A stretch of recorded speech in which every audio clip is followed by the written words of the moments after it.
When Jesus entered Jerusalem, the whole city was thrown into an uproar.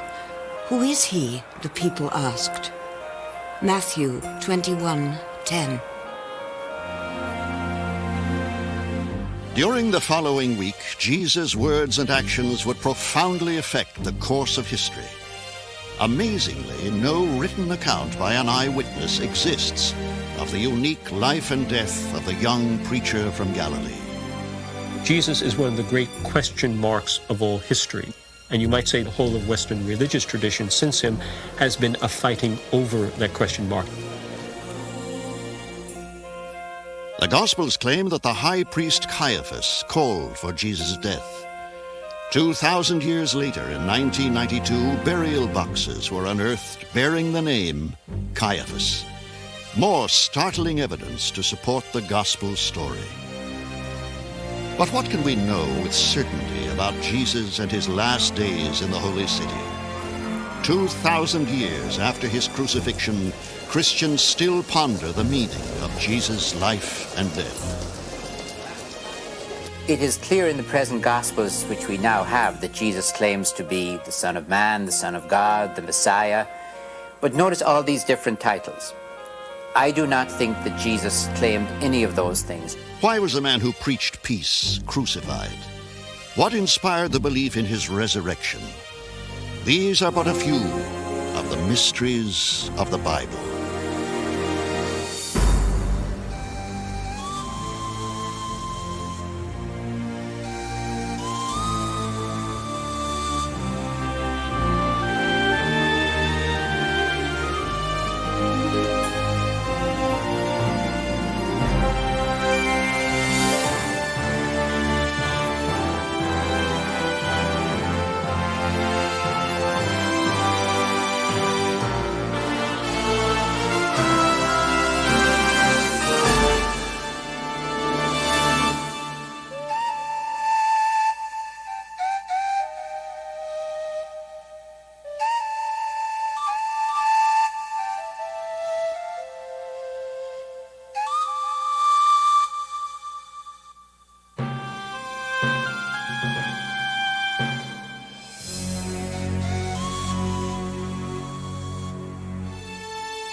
Jerusalem, Jerusalem, you kill the prophets and stone the messengers God has sent you.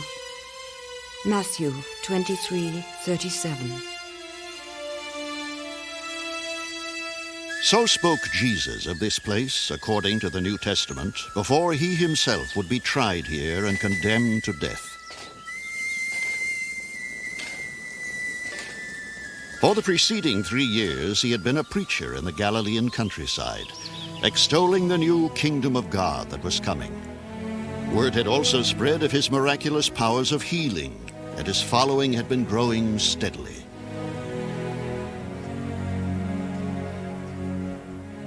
What compelled Jesus to make his first pilgrimage to Jerusalem, the holiest of cities? Was it simply to participate in the Passover, the annual celebration of the Jews' escape from Egyptian bondage? Or did a political agenda, perhaps a revolutionary one, bring him to the center of power? In either event, this would be a fateful week for both Jesus and history to come.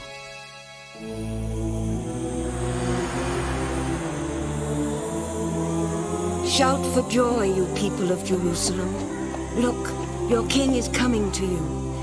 He comes triumphant and victorious, but humble and riding on a donkey. Zechariah 9:9. He consciously decided to fulfill the prophecy of the prophet Zechariah.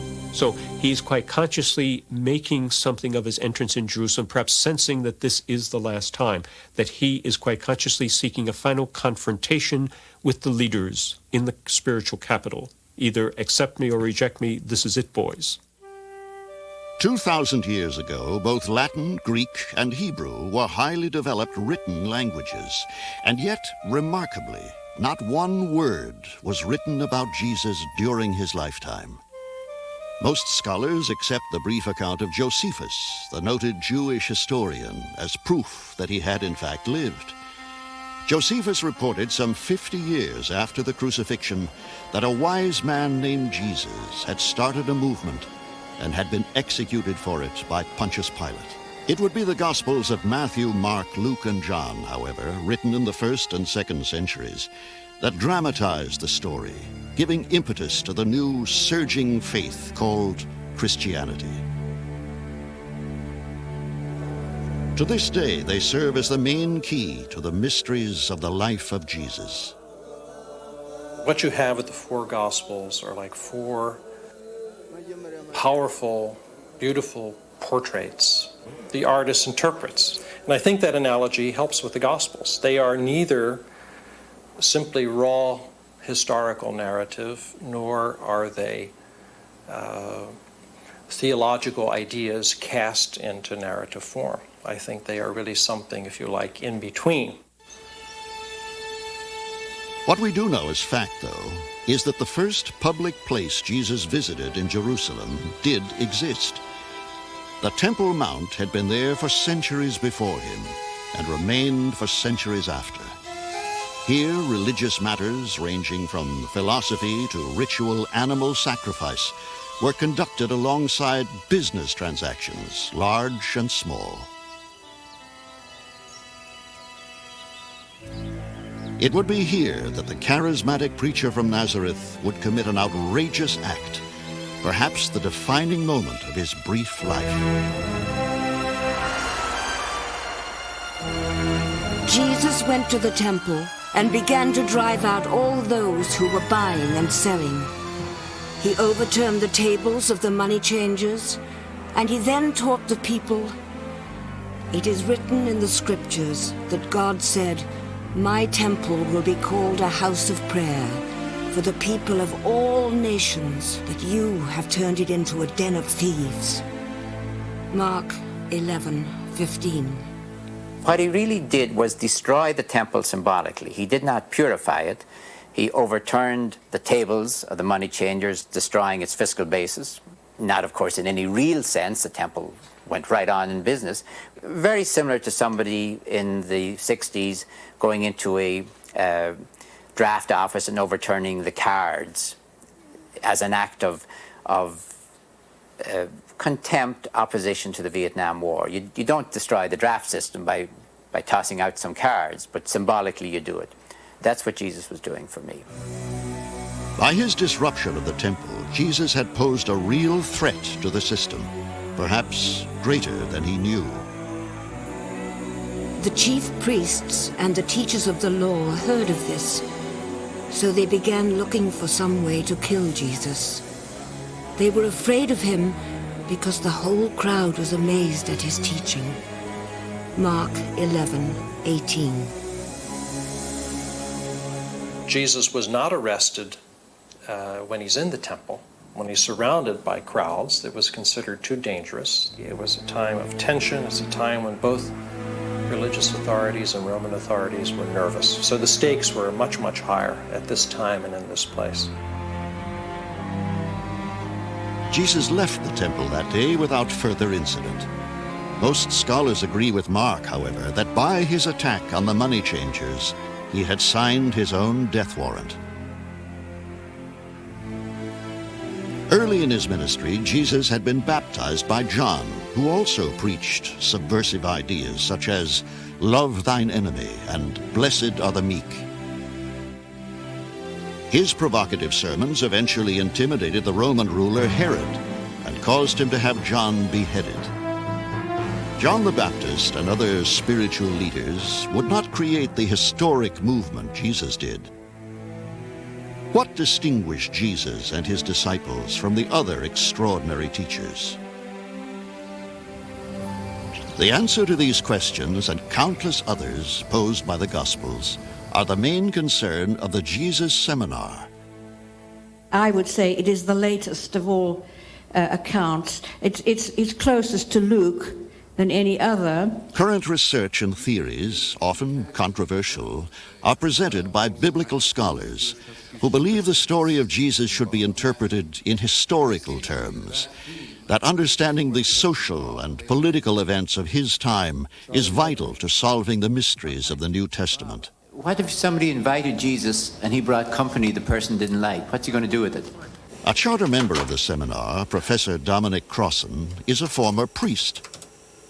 He is also author of several popular books which emphasize the humanity of Jesus. The great mystery is why 2,000 years later, in a definitely electronic age, we are sitting here talking about him. What is there about this peasant that galvanized people to find this person special to their lives? Scholars are still seeking to discover what actions taken by and against Jesus during the Holy Passover week happened or could have happened to trigger the religious revolution that followed.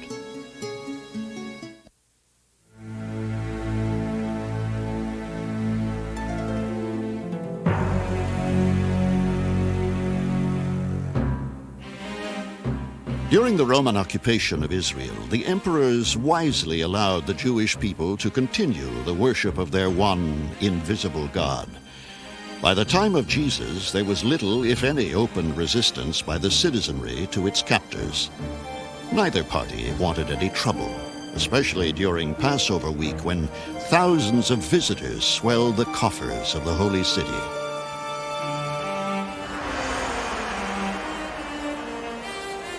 On his third day in Jerusalem, Jesus would again go to the temple, where his rebellious acts of the day before prompted hostile questions, some direct, some veiled.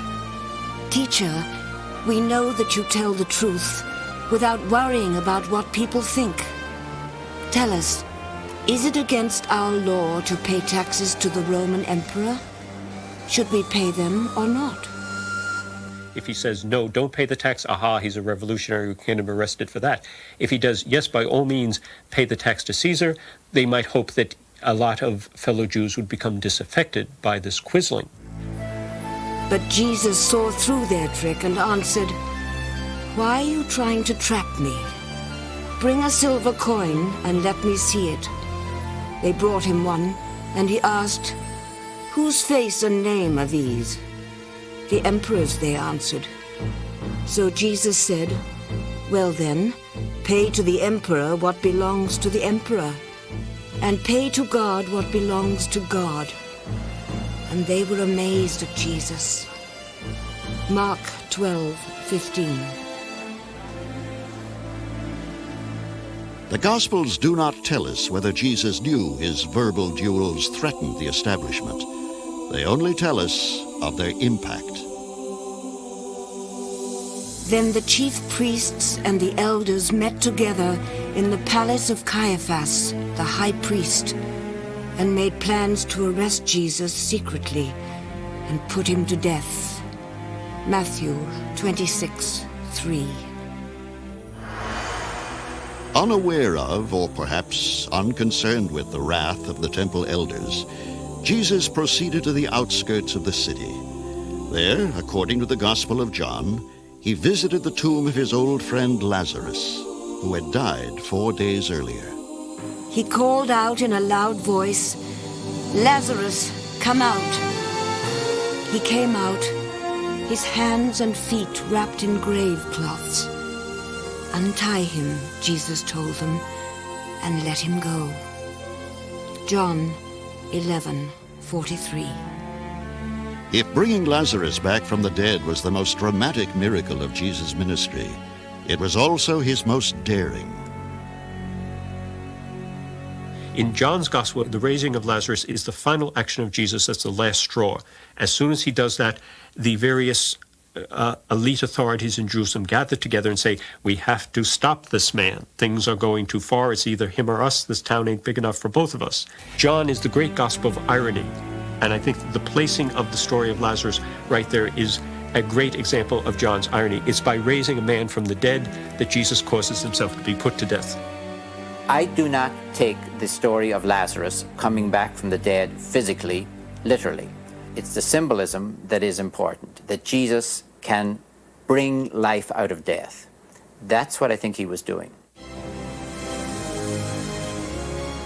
For some biblical scholars, supernatural events such as Jesus walking on water, healing the blind, or raising the dead are problematic.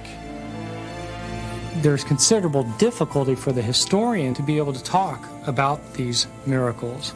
Even if you have eyewitness accounts, you can't say that a miracle probably happened, because if it probably happened, how could it possibly be a miracle? Other scholars, however, believe the miracles described in the Gospels could have occurred. I think that if we bring to the study of the Gospels a historical critical methodology which rules out the possibility of the supernatural a priori, we're not going to get very far in the study of these documents. And I would just appeal for a more holistic approach to these documents, which takes them with more seriousness. How do we know that God cannot act in the historical process? And if God can, in fact, act in the historical process, then perhaps we ought to listen to what these documents have to say in that connection. The Gospels tell us that another dramatic, perplexing event took place the day before the Passover meal. Then Judas Iscariot, one of the 12 disciples, went off to the chief priests in order to betray Jesus to them. They were pleased to hear what he had to say and promised to give him money. Mark 14:10. The figure of Judas is a haunting figure, and why he would have turned on Jesus is very mysterious. We don't know what motivated Judas. Was it simple greed? Was it disillusionment? Was it something else? But he obviously stands in the Gospels inviting the reader to ask the question, is it I? You know, am I the betrayer? So these are powerful narrative dynamics in the Gospel story, the Passion story. The Bible also relates that on this fourth day, Jesus visited an ill man called Simon. There, an unknown woman, without warning, anointed Jesus with an expensive perfume. Her gesture angered his followers. But Jesus said, "Leave her alone. She did what she could. She poured perfume on my body to prepare it ahead of time for burial. Now, I assure you that wherever the gospel is preached all over the world, what she has done will be told in memory of her." Mark 14:6. She's the only one who believes that Jesus is going to die, and if she does not anoint him now, she will never anoint him ever. So in one sense, the first Christian, if you will, the first one who really believes in Mark's gospel is not Peter, and not James and John, who keep refusing to accept what Jesus is saying, but that unnamed woman. She is the heroine of Mark's gospel. You might even say, if you wanted to be very controversial and get everyone excited, maybe she wrote Mark's gospel. When Jesus praised the unknown woman for anointing him before his death, did he know his death would be imminent and violent? The Gospels present Jesus as predicting his arrest and death and resurrection. It seems likely that he had a sense that he was in danger, given what happened to John the Baptist, and given that he had a different kind of message, but similar in many ways, that he would have foreseen a violent end for himself. But for his followers, Jesus was more than a leader. He was also a spiritual force who showed no fear of death. Was he, in their eyes, also revered as the Messiah, their immortal Savior? Then the Son of Man will appear, coming in the clouds with great power and glory. Mark 13:26. Jesus is so quoted in the Gospels prior to his fateful last Passover. Did he mean to represent himself as the actual Messiah? Jesus could not, even if he thought of himself as Messiah in some sense, he could not accept the popular understanding of Messiah because it would be antithetical to everything he stood for. Because the popular understanding of Messiah would be some kind of warrior hero from the house of David who would come and destroy the enemies of Israel. This was the very thing Jesus was opposed to. So he could not be a Messiah in the normal understanding of the term. Why then did the authorities feel so threatened by the presence of Jesus in Jerusalem? Did he know that this Passover meal with his disciples would be his final meal?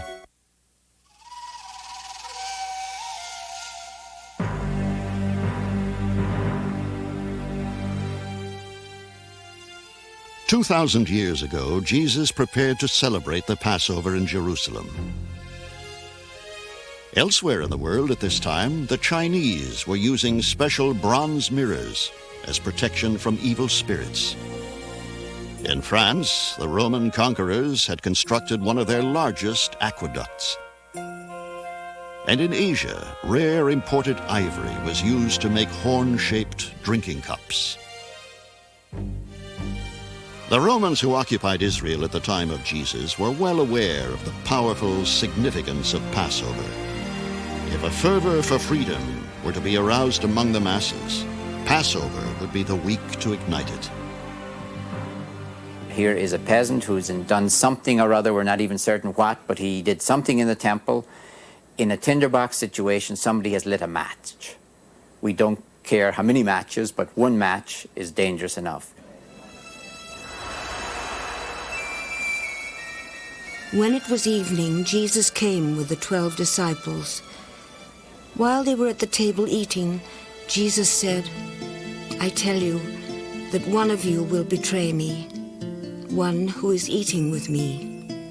Mark 14:17. But according to the Gospels, he did not know by whom nor for what reason. What he said next, however, indicated he knew this would be his last Passover meal. Jesus took a piece of bread, gave a prayer of thanks, broke it, and gave it to his disciples. "Take it," he said, "this is my body." Then he took a cup, gave thanks to God, and handed it to them, and they all drank from it. Jesus said, "This is my blood which is poured out for many, my blood which seals God's covenant." Mark 14:22. Jesus uses the moment in the breaking of the bread and the sharing of the cup to say this is what's going to happen to him. He's going to give his life, his body, and his blood, his very life, for the many. The events between the night of the Last Supper and his death the next day would become known as the Passion of Jesus, a brief but agonizing period which would alter history.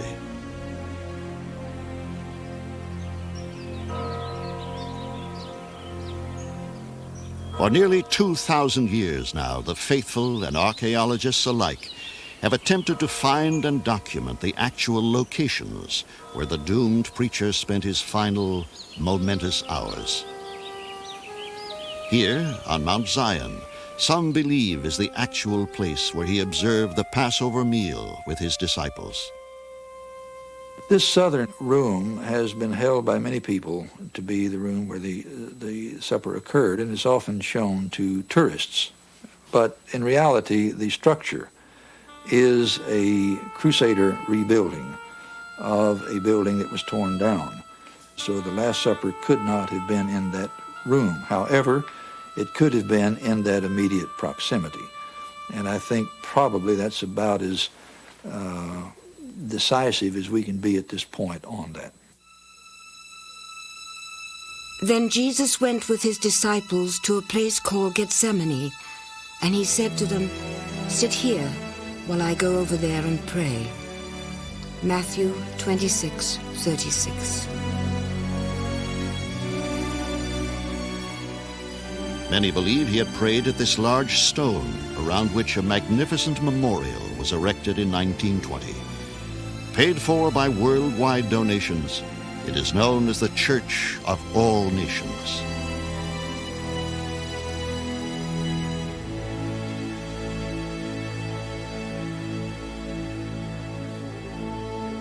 Nearby, a grotto has been sanctified as yet another place Jesus went to meditate that night.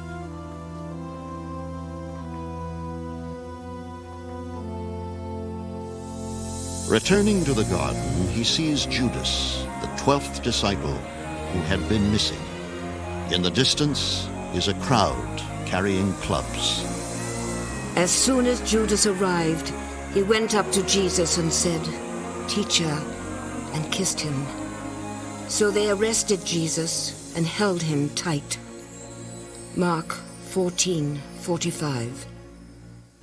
The high priest Caiaphas would interrogate Jesus after witnesses charged him with advocating the destruction of the temple. Have you no answer to the accusation they bring against you? But Jesus kept quiet and would not say a word. Again the high priest questioned him. "Are you the Messiah, the Son of the blessed God?" "I am," answered Jesus. The high priest tore his robes and said, "You heard his blasphemy.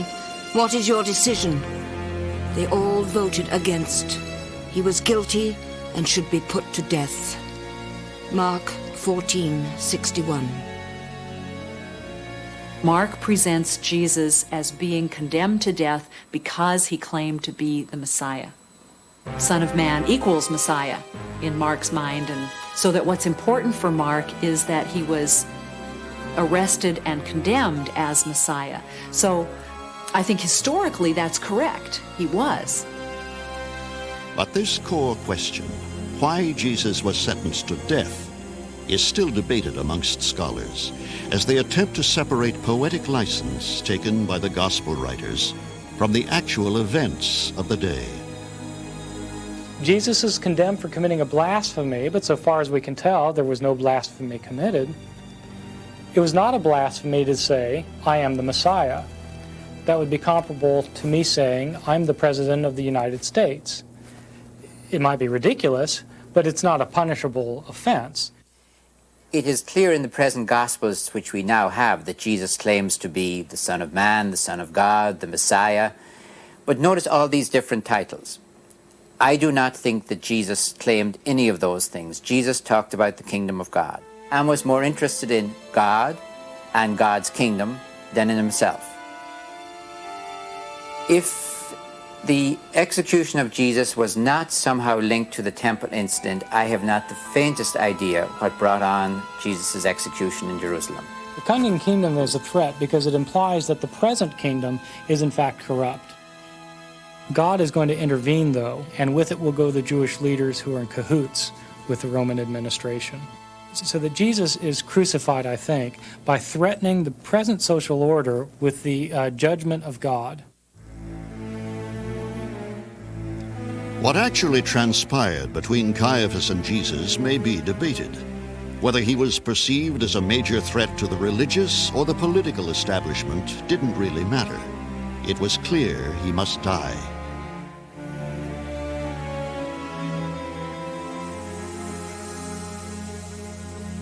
Many scholars and archaeologists agree that this site may once have been the high priest's palace, where Jesus was tried and imprisoned overnight. Today, the area is enclosed by the Church of St. Peter.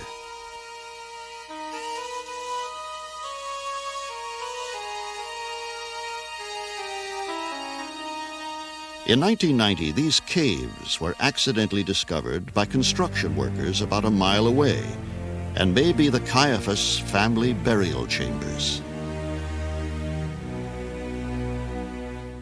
Then, in 1992, an even more sensational discovery, one which reverberated throughout the Western world. These ossuaries, or bone boxes, were uncovered by biblical archaeologists. Several boxes bore an inscription with a form of the name Caiaphas, giving further credence to the gospel story. One box contained the remains of 6 people, those of a 60-year-old man among them. Some speculate they may be of Caiaphas himself. Was Jesus imprisoned in the high priest's house after his conviction? The Gospels are strangely silent about that night before his sentencing by the Roman prefect. Perhaps the greatest challenge for scholars to understanding what might have happened in the final days of Jesus is interpreting accurately what was happening in the time of the gospel writers themselves during the early, difficult years of the Christian movement.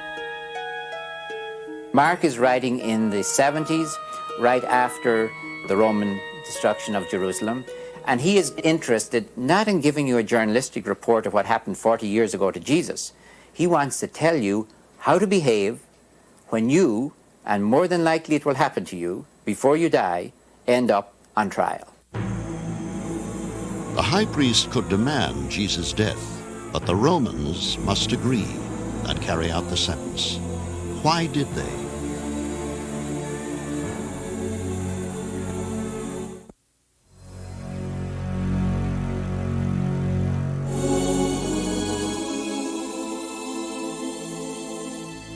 It is the Friday of Passover week, Jesus' 6th day in Jerusalem. He is brought before Pontius Pilate, the Roman prefect, who will decide his destiny. Are you the king of the Jews? He asked. So you say, answered Jesus. Matthew 27:11. Anyone, especially of the lower classes, who raises a head above the crowd, does anything that smacks of subversion, endangers a riot, hit them hard, and come to think of it, crucify them, hang them out where everyone can see them. It'll serve as a warning.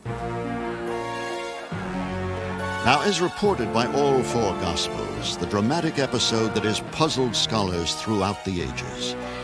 In a gesture recognizing the Passover holiday, Pilate offers the crowd a choice. He will set free one of two doomed men, Jesus, the radical preacher from the Galilee, or Barabbas, a thief and murderer.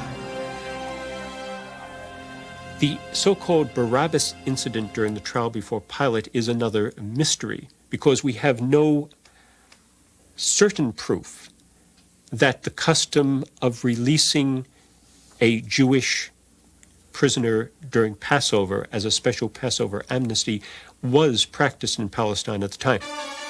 But the chief priests stirred up the crowd to ask that Pilate set Barabbas free for them. Pilate spoke again to the crowd. What then do you want me to do with the one you call King of the Jews? And they shouted back, crucify him. Mark 15:11. Within the gospel theology, it's a way of driving home the paradox, the irony of the fact that the people would choose someone who's condemned as a no good, a thief, a robber, and would condemn the very one who is the Messiah, this person who is among them as the Son of God. It is a question which lingers to this day. Is the story of Barabbas history or allegory? No further clues to his identity have been uncovered. Pilate wanted to please the crowd, so he set Barabbas free for them. Then he had Jesus whipped and handed him over to be crucified. Mark 15:15. The route Jesus was forced to walk in his crucifixion has become one of Christianity's most devotional pilgrimages. On Good Friday of Easter week, the faithful retrace the torturous steps he is believed to have taken, from where Pilate sentenced him to Calvary, where the Roman soldiers would execute him. From all over the world they come, making their way along the Via Dolorosa, the Street of Sorrows, to pay homage at the Stations of the Cross, those sites where the Passion of Jesus is commemorated. Here Jesus falls the first time. With most Christian holy places in Jerusalem, conjecture, faith, and sometimes science combine to support the possibility of their authenticity. What is important to the devout, however, is that 2,000 years ago, Jesus could have come this way. The way he related to his environment, that he took up very common hopes and fears and expectations, but gave them a new twist, a new angle. He doesn't bracket out the political and social issues. But he starts with the inside, the attitudes, the heart and the spirit, and did that in a way that really grasped people. According to many, the terrible final journey of Jesus with the cross ended here at the Church of the Holy Sepulchre, the most sacred Christian monument in Jerusalem. Originally begun 300 years after Jesus by Emperor Constantine, a zealous convert to the new religion, its vast spaces enshrine the final 5 stations of the cross.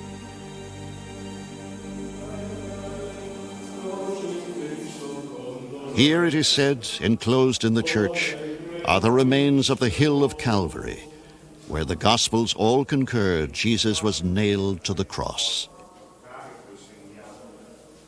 It's one of the marvels, I think, of modern archaeology that we can say with fairly good confidence that the site of the Holy Sepulchre, which is now inside the walls of the old city of Jerusalem, is in fact the historical site of the crucifixion of Jesus.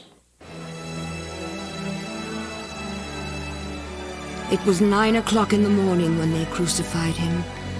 The notice of the accusation against him said, "The King of the Jews." They also crucified 2 thieves with Jesus, one on his right and the other on his left. Mark 15:25.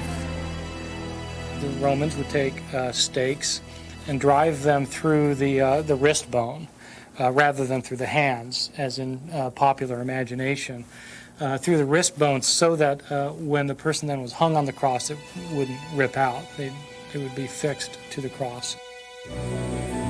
At noon, the whole country was covered with darkness, which lasted for 3 hours.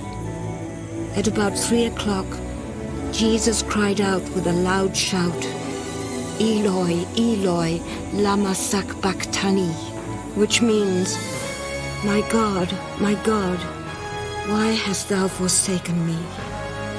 Jesus again gave a loud cry and breathed his last. Matthew 27:45.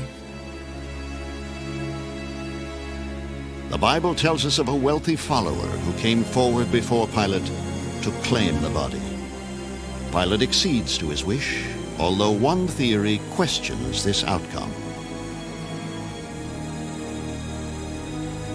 There are 2 possibilities with regard to the body of Jesus, leaving aside the Christian stories which say what should have been done. One is that the body would have been left on the cross until it was decomposed or eaten by the wild beasts, by dogs or the crows.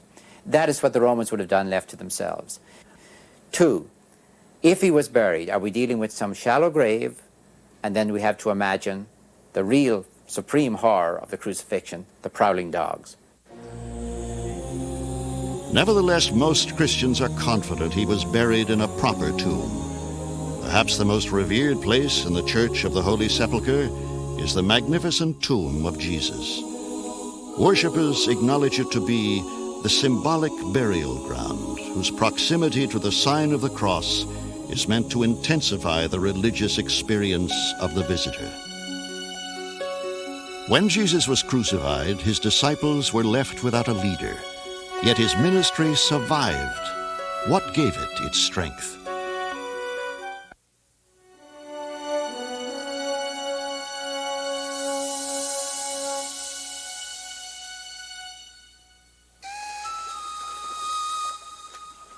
Teacher, prophet, healer, miracle worker. Jesus had practiced his ministry for approximately 3 years by the shores of Galilee before venturing into Jerusalem for the Passover. Had he developed a large following by this time, or only a modest one? The Gospels are unclear as to how much of a real threat his presence represented to the authorities. The Gospels offer no simple explanation for why the final days of the life of Jesus had to play out as they did. There is no ambiguity, however, as to the meaning of what happened on the Sunday following his burial.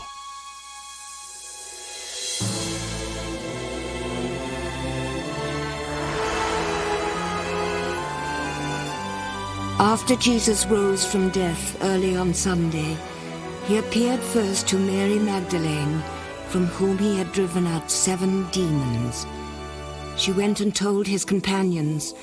They were mourning and crying, and when they heard her say that Jesus was alive and that she had seen him, they did not believe her. Mark 16:9. Jesus soon appears before his apostles and scolds them for not having faith. He then gives his final instruction. Go throughout the whole world and preach the gospel to all people. Whoever believes and is baptized will be saved. Whoever does not believe will be condemned. Mark 16:15. Did Christ literally appear before his disciples, as the Gospels recount? For many Christian scholars today, the resurrection presents the most challenging aspect of the New Testament.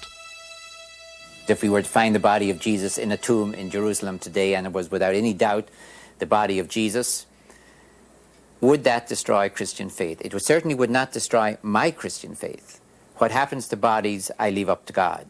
Another way to understand it would be in terms of the grief process, that it happens, that a lot of times when people have lost someone very close to them, they weep and mourn a great deal. They don't eat. They become very fatigued. They can't sleep. And sometimes visions occur in that situation, that they will see the loved person, standing at the foot of their bed or somewhere else, that they will have an experience of a vision of that person, and then they feel better, they feel hopeful. For those who never knew him while he lived, what persuaded them to commit to the teachings of Jesus? What makes Jesus significant is that after his death, his followers said that God had raised him from the dead, and that he himself had conquered the major force of evil, the force of death. They convinced other people that Jesus had been raised from the dead. Christianity then began as a religion that subscribed to the death and resurrection of Jesus rather than the apocalyptic message of Jesus himself. And so if Jesus' followers had not proclaimed his death and resurrection, we wouldn't have Christianity.